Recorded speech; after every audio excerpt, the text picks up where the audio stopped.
ये कहानी एक ऐसी औरत के ऊपर आधारित है जिसका पति जंग में घायल हो जाता है और फिर वो अपनी पत्नी की पर्सनल जरूरतों को पूरा नहीं कर पाता, जिस वजह से वो औरत अपने ही नौकर के साथ अपनी जरूरतों को पूरा करती है। अब इसके बाद कहानी में आगे क्या होता है ये हम आज की इस एक्सप्लेनेशन में देखने वाले हैं। तो चलिए अब बढ़ते हैं एक्सप्लेनेशन की तरफ। फिल्म का नाम है लेडी चैटरलीज लवर और ये फिल्म 2015 में रिलीज हुई थी। मूवी की शुरुआत में हम कुछ लोगों को देखते हैं जो एक खदान में काम कर रहे होते हैं। तभी अचानक वहाँ एक धमाका होता है और ओलिवर नाम का एक आदमी जो उस खदान में काम करता था वो उनकी मदद के लिए भागता है और लोगों को बाहर निकालता है, पर उनमें से टेडी नाम के एक आदमी की मौत हो जाती है और उसकी डेड बॉडी को उसके घर पहुंचाया जाता है। इसके बाद एक पार्टी में हम कोनी नाम की एक खूबसूरत लड़की को देखते हैं। तभी उसके पास एक आदमी आता है जिसका नाम क्लिफर्ड चैटरली था और वो बहुत अमीर था। अब कुछ देर तक बातें करने के बाद वो दोनों एक दूसरे से इम्प्रेस हो जाते हैं और साथ में डांस करने लगते हैं, लेकिन कोनी के दोस्त डंकन को ये बिल्कुल भी पसंद नहीं आता क्योंकि वो भी कोनी से प्यार करता था।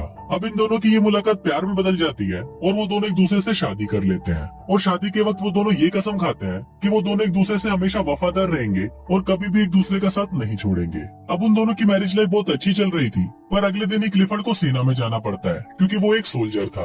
वहीं जंग के दौरान क्लिफर्ड घायल हो जाता है और उसे वापस घर भेज दिया जाता है। आज क्लिफर्ड घर आ रहा था और सभी बहुत ज्यादा खुश थे और उसका वेलकम करने के लिए घर के बाहर खड़े थे। क्लिफर्ड को देखकर कोनी बहुत ज्यादा खुश होती है, पर तभी हम देखते हैं कि जंग में घायल होने के बाद क्लिफर्ड के पेट के नीचे का पूरा हिस्सा पैरालाइज हो जाता है। अब क्लिफर्ड अपनी हालत से लाचार था और वो सबको थैंक यू बोलकर अंदर आ जाता है। वहीं कोनी क्लिफर्ड को जिंदा देखकर खुश तो हो रही थी, पर वो भी अंदर ही अंदर बहुत दुखी थी। उनकी खुशियों भरी जिंदगी में कभी ऐसा मोड़ भी आएगा ये किसी ने सोचा नहीं था। इसी बात से दुखी होकर क्लिफर्ड खुद को मारने की कोशिश भी करता है, पर तभी कोनी उसे रोक लेती है और वो उसे विश्वास दिलाती है कि वो हमेशा उसके साथ रहेगी। अब इसकी दूसरी तरफ हम ओलिवर को देखते हैं जो अपनी मंगेतर को लेटर लिख रहा होता है। इस बार ओलिवर किसी खदान में काम नहीं कर रहा था, बल्कि इस बार वो जंग में था। कुछ दिनों बाद जब ओलिवर अपने घर आता है तो वो अपनी मंगेतर को किसी दूसरे आदमी के साथ देख लेता है और वो उससे बिना मिले ही वहाँ से चला जाता है। कुछ दिनों बाद ओलिवर काम मांगने के लिए क्लिफर्ड के पास जाता है। फिर जब क्लिफर्ड उससे बात कर रहा होता है तब उसे पता चलता है कि ओलिवर जंग में उसी के अंडर काम कर रहा था। क्लिफर्ड इससे काफी इम्प्रेस होता है और वो ओलिवर को उनके पक्षियों का ख्याल रखने का काम देता है। अपाहिज होने की वजह से क्लिफर्ड अपने लिए एक गाड़ी खरीदता है और जब वो उसमें बैठकर घूमता है तो उसे लगता है कि मानो उसके पैर वापस आ गए हैं। फिर एक दिन वो कोनी के साथ ओलिवर के पास जाता है। ओलिवर जंगल में बने हुए एक कॉटेज में रहता था और पक्षियों की देखभाल करता था। वहाँ पहली बार कोनी ओलिवर को देखती है। वहाँ से वापस आते वक्त कोनी ओलिवर को इशारा देती है, पर ओलिवर उसे समझ नहीं पाता। अगले दिन एक मेड कोनी के पास आती है और उसे बोलती है कि ओलिवर अपने कॉटेज की चाबी मांग रहा है। इस पर कोनी खुद उसे चाबी देने के लिए उसके पास जाती है। फिर जब वो ओलिवर के पास पहुँचती है तो ओलिवर उससे ठीक से बात नहीं करता और उसे बोलता है कि आपको ये तकलीफ उठाने की कोई जरूरत नहीं थी। कोनी को भी ओलिवर के इस बिहेवियर पर गुस्सा आ जाता है और वो गुस्से में वहाँ से चली जाती है।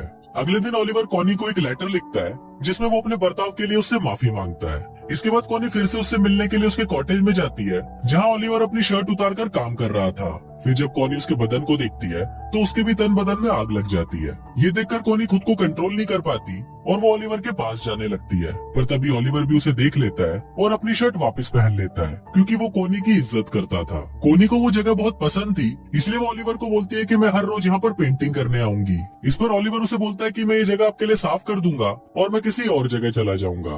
कोनी उसे बोलती है कि तुम्हें कहीं भी जाने की जरूरत नहीं है और तुम मुझसे इतना भाग क्यों रहे हो। यहाँ कोनी ओलिवर से गुस्सा हो जाती है और वहाँ से जाने लगती है, लेकिन तभी बारिश आ जाती है, इसलिए वो ओलिवर के साथ उसके कॉटेज में चली जाती है जहाँ वो दोनों आग जलाकर खुद को गर्म करने लगते हैं। पर तभी ओलिवर वहाँ से उठ जाता है क्योंकि वो कोनी के इरादे समझ रहा था। कोनी उससे पूछती है कि तुम मुझसे दूर क्यों भाग रहे हो, तो ओलिवर उसे बोलता है कि मैं तुमसे दूर नहीं भाग रहा, बस मैं डर रहा हूँ क्योंकि अगर क्लिफर्ड को हमारे बारे में पता चल गया तो मेरी नौकरी चली जाएगी। अब क्योंकि ओलिवर ने कोनी को गर्म करके ठंडा ही छोड़ दिया था, इसलिए वो वहाँ से अपने घर चली जाती। अगला एपिसोड जरूर देखें। वीडियो पसंद आया हो तो इसे लाइक और चैनल को सब्सक्राइब करना ना भूलें। मैं मिलता हूँ आपसे बहुत ही जल्द एक नए वीडियो के साथ।